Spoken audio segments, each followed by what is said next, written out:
Oke, kali ini kita akan bahas mengenai partikel berspin 0. Jadi tidak lain adalah solusi dari taman Klein-Gordon gitu ya. Nah, kita memiliki bentuk persamaan kontinuitas untuk fungsi gelombang yang memenuhi persamaan Klein-Gordon itu seperti ini gitu ya, di mana rho dan J-nya itu dinyatakan seperti ini. Karena rho itu dapat bernilai negatif, maka rho dan J tidak dapat diinterpretasikan sebagai rapat probabilitas.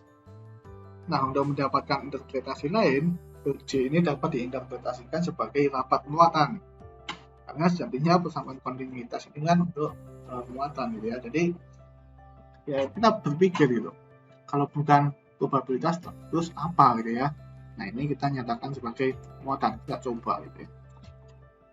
Nah, untuk merepresentasikan kerapatan ini, persamaan kontinuitas ini sebagai persamaan untuk muatan, maka kita kalikan dengan muatan elemen E gitu ya.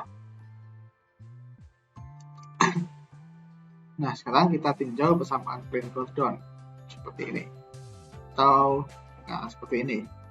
Solusi gelombang bebasnya untuk persamaan Klein-Gordon itu memiliki bentuk ya gelombang bebas biasa gitu ya, pasti sama dengan A E pangkat minus I ET berhabar E pangkat IKX.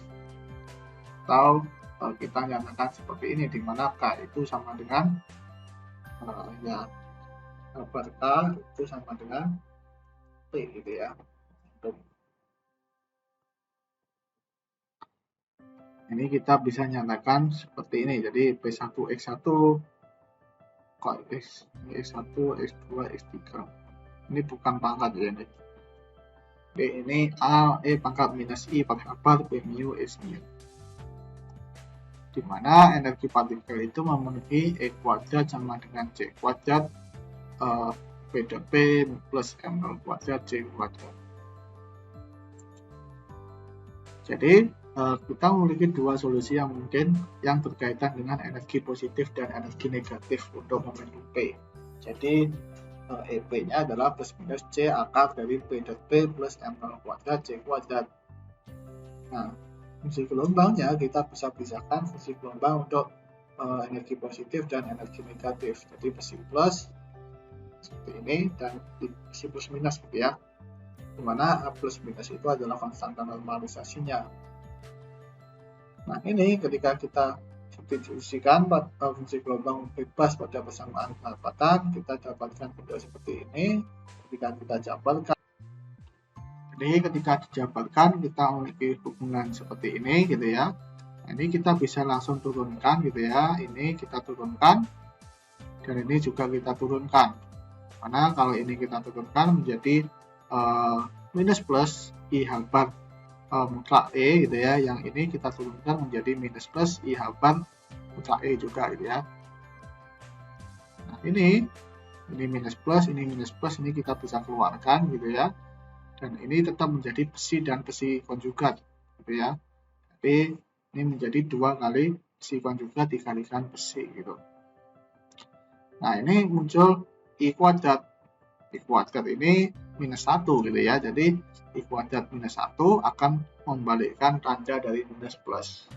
Sehingga kita memiliki perumusan rho-nya itu adalah plus minus E mutlak EP per M0 kuadrat C kuadrat besi konjugat besi gitu ya.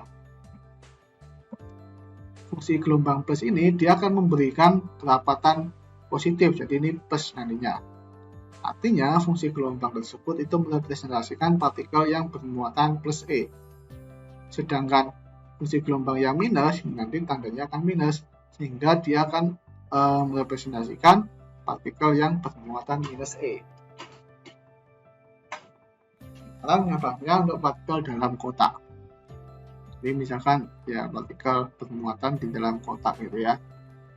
Apabila partikel berada di dalam kotak, maka akan terdapat tingkat-tingkat energi ya. Kita nggak perlu menurunkan lagi, kita udah pernah menurunkan di solusi persamaan Schrödinger gitu ya.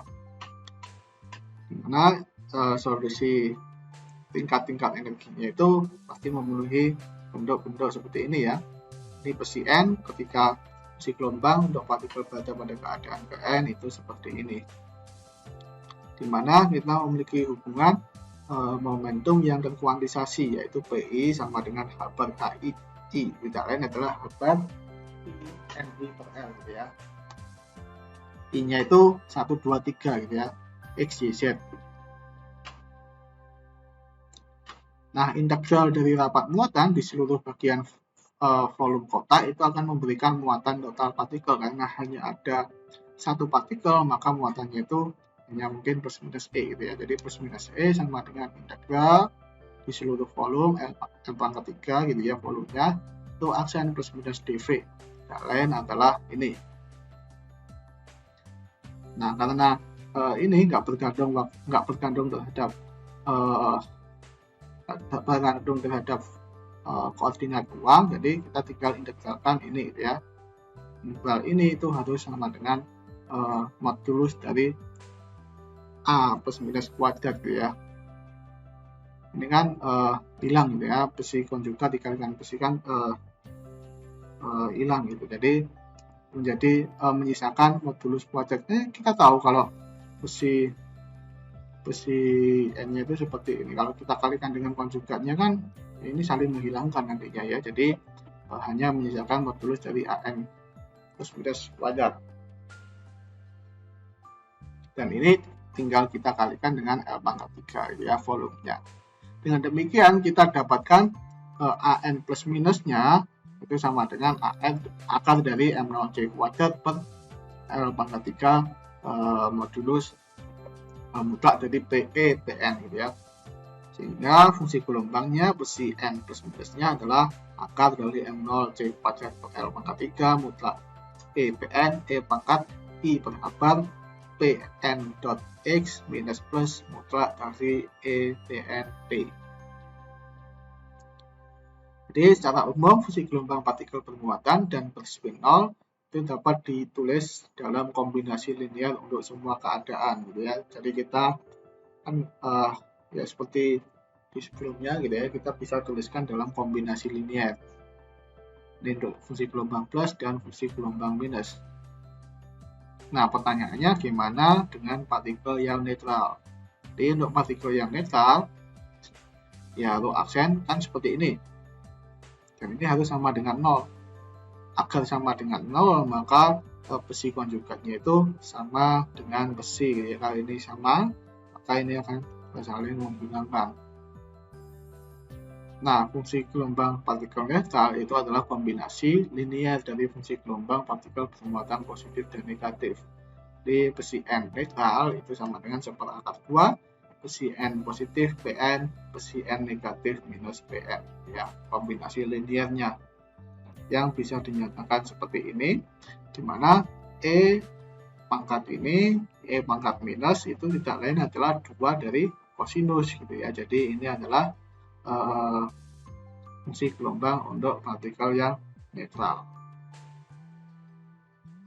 Dalam teori kuantum yang non-relativistik, partikel itu dideskripsikan oleh fungsi gelombang yang sama, meskipun bermuatan positif, negatif, atau netral. Jadi sebelumnya kita menyelesaikan persamaan Schrödinger untuk atom hidrogen itu kan elektronnya bermuatan negatif. Tapi sebenarnya kita itu nggak memedulikan itu. Jadi elektron bermuatan negatif karena ya dia dapat berinteraksi secara elektrostatik gitu. Kalau kita ganti masanya itu dengan proton gitu ya, jadi itu juga merepresentasikan persamaan Schrödinger untuk protonnya pada atom hidrogen. Begitu pula partikel dalam kotak. Di persamaan Schrödinger kita tidak memedulikan muatannya itu apa gitu ya, positif, negatif, atau netral. Fungsi gelombangnya itu akan sama aja, karena di dalam kotak itu emang tidak ada muatan gitu ya, tidak ada interaksi elektrostatik. Nah, di sini di persamaan Klein-Bordon solusinya itu memedulikan muatannya meskipun tidak ada interaksi elektrostatik antara dua partikel, tapi fungsi gelombang untuk setiap partikel yang memiliki muatan yang berbeda itu berbeda juga gitu. Jadi ada perbedaan antara persamaan Schrödinger dengan persamaan Klein-Bordon relativistik, sehingga dalam teori kuantum relativistik dan di tak berspin ada 3 solusi yang masing-masing berkaitan dengan jenis muatannya. Artinya, dalam teori kuantum relativistik terdapat derajat kebebasan baru yang berupa muatan. Jadi muatan ini merupakan derajat kebebasan baru. Itu adalah hal yang menunjukkan ciri dari partikel itu.